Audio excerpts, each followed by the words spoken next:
Κύριε Σκορδέλη, ζούμε σε έναν κόσμο με κάποιες πραγματικότητες που μπορεί να μας αρέσουν, μπορεί να μην μας αρέσουν.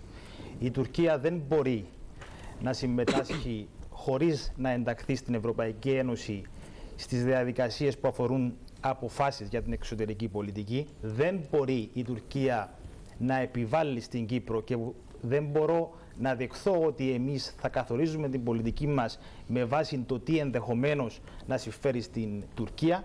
Συμφέρον της Κύπρου σήμερα είναι η ένταξη στο συνεταιρισμό για την ειρήνη. Δεν σημαίνει στρατιωτικοποίηση του Κυπριακού. Η Ελβετία είναι μια χώρα ουδέτερη παραδοσιακά από τον Πρώτο Παγκόσμιο Πόλεμο. Η Ρωσία συμμετέχει σήμερα στον συνεταιρισμό για την ειρήνη.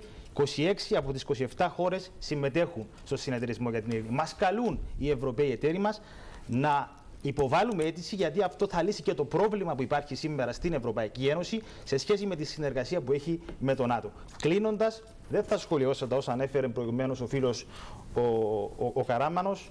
Είναι αυτά που πρέπει να αποφύγουμε, το δικαστικό λόγο, την καταφυγή στο παρελθόν. Πρέπει να δούμε το μέλλον και πρέπει να δούμε πως μέσα από μια νέα εθνική συνένεση, για την οποία πρώτο λόγο και πρώτη ευθύνη έχει η κυβέρνηση, δημιουργούμε τις προϋποθέσεις να άρουμε την κατοχή και να επανενώσουμε την πατρίδα.